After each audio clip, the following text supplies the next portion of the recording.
ဒီနေ့တော့ကျမတို့ဖျားပွဲစီလေးရှောက်ကြရအောင်နော်ဒီဖျားပွဲစီကတော့ကြိုက်ကဆန်ဖျားပွဲပေါ့ကြိုက်ကဆန်ဖျားပွဲဆိုတော့ကျမတို့ကဆွေဖျားမျိုးဖျားလို့လည်းခေါ်တယ်ဘာလို့လဲဆိုတော့အိမ်နဲ့နီးနီးလေးမှာပဲရှိလို့ပေါ့နော်အိမ်နားမှာပဲရှိရောအများတန်းလဲသွားပြနေရ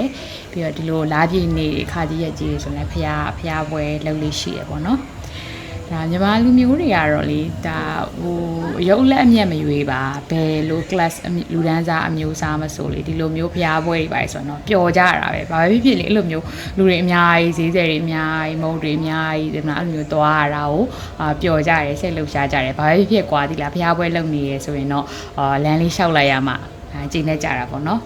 ဖျားပွဲလာပြီးဆိုရင်အမေတွေကလည်းဘာဖြစ်လဲဆိုတော့အမပကံတွေဝယ်မယ်ဖျားတွေဝယ်မယ်လို့ဒေတာထွက်ကုန်တွေပေါ့အဲ့လိုမျိုးလေးတွေဝယ်မယ်ဒါတချို့ဟာတွေဆိုတာဖျားပွဲကြမှာဝယ်မယ်ဆိုပြီးတည်း save ထားတဲ့ပစ္စည်းတွေတောင်မှဒါသက်ရှိကြတည်းရလीเนาะအဲ့လိုမျိုးပေါ့နောက်fancy လေးတွေရှိမယ်နောက်ဒေတာထွက်ကုန်တွေရှိမယ်နောက်အစားအစာလေးရှိမယ်ပေါ့ဖျားပွဲဆိုလို့ရှိရင်တော့ဗောနော်ကျမတို့ကတော့ personally တေးထားတာဖျားပွဲဆိုရင်ဗာလဲဆိုတော့ဒါမြန်မာမုတ်လေးတွေစားတယ်ပြီးသွားလို့ရှိရင်ဗာလုပ်လဲဆိုတော့ဒီလိုထူးထူးဆန်းဆန်းအယုတ်ကလေးတွေတချို့ချစ်စရာကောင်းတာလေးတွေအဲ့ဒါလေးတွေရှောက်ဝယ်တယ်ပေါ့နော်ဖျားပွဲလာလို့ရှိရင်ပြီးတော့အလိုဟိုဒီလေးဆိုင်လေးတွေကြည်ရတာကြိုက်တယ်ဒါပေမဲ့တချို့အစားအစာနဲ့ပတ်သက်လို့ရှင်တော့ဖျားပွဲကတချို့အစားအစာတွေဆိုင်လေးတွေကြတော့တန်ရှင်းမှုအားနေတာလေးလည်းရှိတတ်တာပေါ့နော်ဒါလေးတွေတော့ရှိပါတယ်ဒါပေမဲ့ဘာပဲဖြစ်ဖြစ် overall ကြည့်လိုက်လို့ရှိရင်တော့ပျော်စရာလေးပေါ့နော်